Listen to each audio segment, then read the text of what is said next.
Assalamualaikum warahmatullahi wabarakatuh. Selamat pagi. Di video ini kita akan coba implementasikan kelas item dan kelas penjualan kita ini menggunakan Windows Form ya. Jadi kita bosan nih main di konsol terus. Sekali kita coba menggunakan Windows Form. Oke, langsung saja buat project baru. Kemudian cari di sini Form. Kemudian pilih Windows Form .NET Framework, kemudian di sini C# ya, karena ada yang Visual Basic juga. Oke, Windows Form App .NET Framework, ininya C#. Kemudian next, simpan di tempatnya masing-masing, create. Oke. Oke, ini Windows Form. Windows Form ini semuanya adalah kelas ya. Ini sendiri dia adalah kelas. Kemudian di bagian toolbox ini ada komponen-komponen ini juga semuanya adalah kelas, tapi kita tidak perlu ngoding, kita cukup tarik-tarik saja. Oke, untuk yang pertama saya perlu label. Oke. Kemudian ketik label ini, name-nya mau saya ganti, teksnya kita ganti jadi nama barang. Oke, ini kita akan copy tuh untuk jumlah. Copy lagi untuk harga, kemudian kita copy lagi untuk total belanja. Total belanja kayaknya di atas saja. Satu lagi kita copy lagi untuk ke total belanja, total item ya. Oke, ini kita ganti harga barang, kemudian ini kita ganti ini harga barang, yang atasnya harusnya jumlah ya, jumlah barang. Oke, kalau ini kita ganti dia jadi total item, kemudian di sini total harga belanja. Oke, kemudian kita butuh komponen namanya text box. Ini dia text box yang pertama. Ini juga sama, bisa di copy paste saja. Copy, pastekan. Kemudian ini juga sama, pastekan lagi. Kemudian ada button, kita cari tombol untuk simpannya. Tombol namanya di sini kita buat simpan. Oke, jadi yang ada di toolbox ini semuanya adalah kelas ya. Ketika kita pindahkan ke dalam form seperti ini, sekarang dia sudah objek ya. Objek itu berarti dia udah jelas ada nama. Kayak objek itu minimal dia pasti ada nama. Nah, kemudian contohnya yang di nama barang text box ini kita lihat di sini. Di sini ada name. Nah, inilah namanya. Nah, karena kita mau berinteraksi dengan text box ini, maka kita ganti namanya jadi txt nama. Yang ini kita ganti jadi txt jumlah. Yang ini txt harga. Kemudian kita juga mau berinteraksi dengan label ini. Kan nanti label ini kan mau kita munculin nilainya, ini juga sama. Tapi kalau yang nama jumlahnya tidak perlu nih. Ya, jadi yang kita perlu tahu, yang perlu kita ganti itu yang objek-objek yang kita mau berinteraksi dengan objek tersebut. Kalau ini LBL item atau LBL total item. Kalau ini namanya LBL total belanja. Oke, sudah selesai. Sekarang di Windows Form itu ada dua bagian, ada desain dan ada kode ya. Nah, untuk masuk ke bagian kode itu disebut dengan istilah event ya.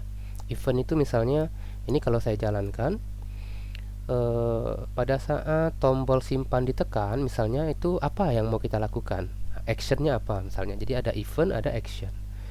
Nah, untuk menggunakan event kita klik di objeknya, objek tombolnya, kemudian di icon petir ini ada klik nih.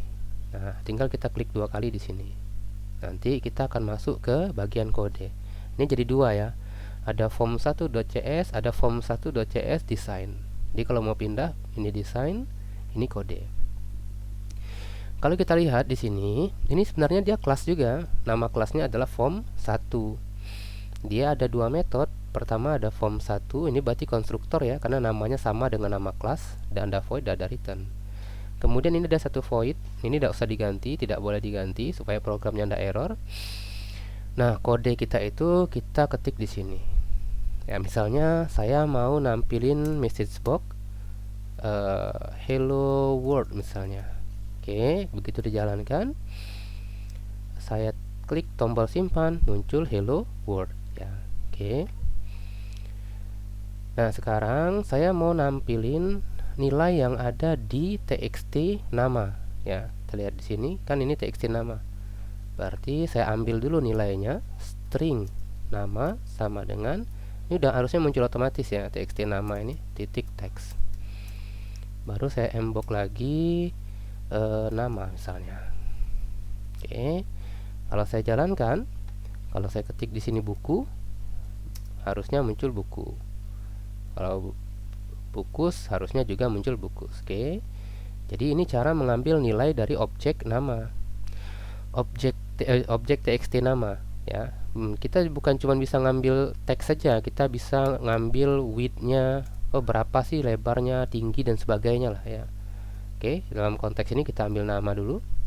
Kemudian kita mau ambil juga nilai dari jumlah dan harga ya. Berarti string jumlah sama, jumlah ini kan sebenarnya integer ya, bukan string. Jadi int jumlah sama dengan txt jumlah titik teks. Nah, tapi dia muncul error.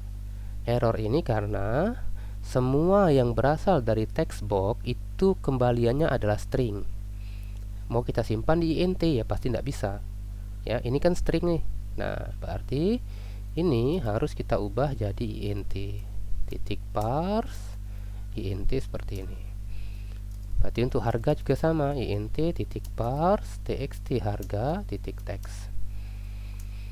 Oke, ini udah selesai.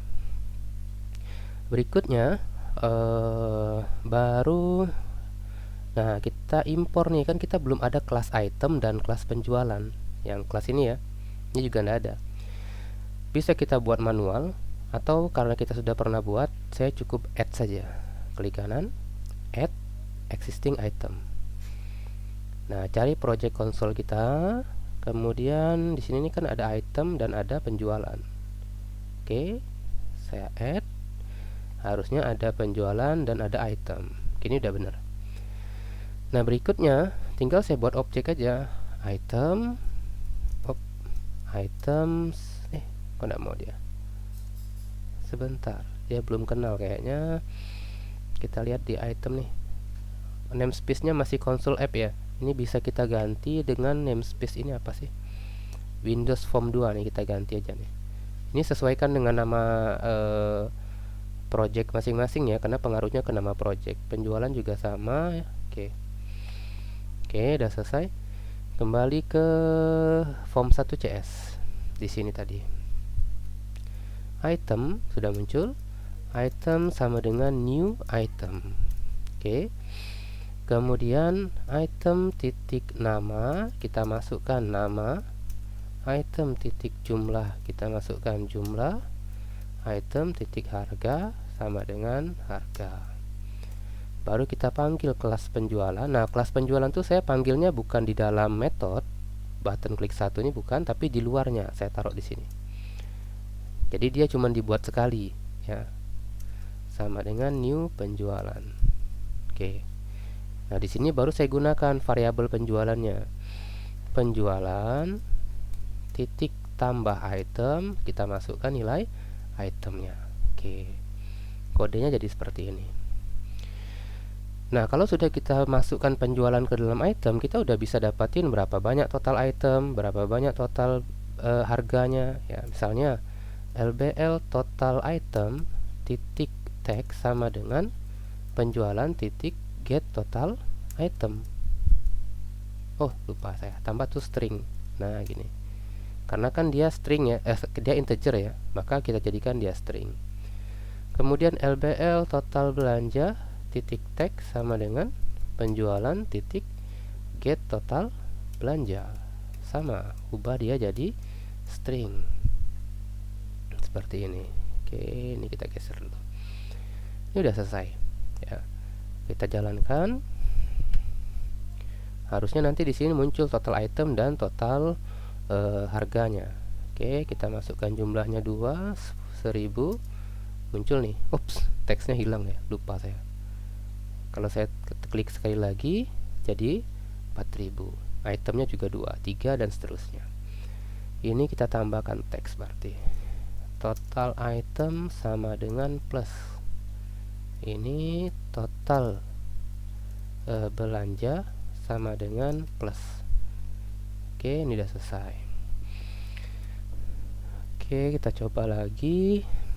Buku jumlahnya 2, harganya 22.000. Oke, ini muncul nih. Total item yang dibelinya kan baru buku saja. Nah, kalau dia tambah pensil, oke, udah 2 nih itemnya gitu ya. Jadi dengan cara seperti ini tidak ada implementasi kode untuk menghitung-hitung jumlah total belanja di sini, tidak ada. Kenapa? Karena menghitung total belanja itu tugasnya di kelas penjualan ya. Kode ini bisa kita sederhanakan, misalnya ini kita taruh saja dia di sini nih, biar kodenya lebih singkat. Nih misalnya copy harga di sini, maka ini tidak perlu lagi kita. Oke, ini kita hapus saja. Oke, nah jadi lebih singkat kodenya. Oke, udah selesai. Nah berikutnya, misalnya contohnya ini kan cuma nampil total aja nih, saya mau nampilin barangnya juga. Nah kita bisa menggunakan komponen namanya grid view ya. Di toolbox cari grid view. Ini dia data grid view. Pindahkan. Oke, kita tarik ke sini. Kita lihat name-nya adalah data grid view 1. Ini biarin aja namanya. Oke, kemudian di kelas penjualan kita akan tambahkan satu metode lagi. Namanya adalah public list item get items. Maksudnya tuh mendapatkan semua item gitu ya. Returnnya adalah list item. Oke, udah selesai. Kemudian kita kembali ke sini, klik di tombol simpan biar masuk ke kode. Udah tinggal panggil data grid 1 titik data source sama dengan penjualan titik get items. Nah gini. Oke, kalau kita jalankan, kita coba pensil seperti ini. Nah dia muncul nih. Kita coba buku, simpan. Buku tidak muncul. Ini kita nulin dulu ya. Data grid view 1 titik data source sama dengan 0. Oke, kita coba dulu. Dia tuh harus kosong dulu baru diisi ulang gitu maksudnya. Pensil 2. Oke, ganti buku 10, harganya misalnya 3.000. Nah ini dia. Ini udah muncul nih. Nah kalau kita mau tampilin total di sini gimana? Nah kalau kita data source dari data grid ini, dia membaca properti auto implemented yang ada di sini. Nah misalnya saya mau buat di sini public int total harga. Oke. Set get misalnya. Nanti di sini kita buat namanya public int get total harga. Return, sudah ada ya total harga. Jumlah dikali harga. Hitung total harga aja. Oke. Sekarang kita coba, atau nanti mungkin ada cara lain ya, saya lupa kalau ini. Kita coba aja. Pensil 2, tapi masih 0 nih, nanti kita bahas. Fokus kita tuh sebenarnya ini ya, maksud saya. Nah jadi di sini untuk menghitung harga nanti ada penghitungan diskon dan perhitungan lain-lainnya, itu kita tidak perlu lakukan di function yang atau di method yang ada di button klik 1 ini, karena kan kita udah buat dia di penjualan. Jadi cukup panggil saja kelasnya di sini penjualan kita buat objeknya, kemudian buat itemnya, ya seperti itu. Nah, kenapa penjualan dibuat di luar? Kalau penjualan dibuat di luar, maka dia cuma dieksekusi sekali. Jadi penjualan itu kan terjadi kan cuma sekali, tapi banyak item gitu. Misalnya saya datang nih ke toko, saya datangnya satu kali, tapi saya membeli banyak item, maka penjualan saya taruh di luar. Karena kalau penjualannya ditaruh di dalam seperti ini, setiap tombol ini saya klik, maka penjualannya akan jadi baru lagi dia, new, sama dengan new penjualan, berarti dia jadi objek baru lagi. Maka dia tidak tepat kalau diletakkan di dalam metode button klik satu ini. Dia lebih tepat diletakkan di luar seperti itu. Oke, silakan dicoba. Nanti kita akan bahas lagi bagaimana implementasi pemrograman berorientasi objek di C#. Assalamualaikum warahmatullahi wabarakatuh. Selamat pagi.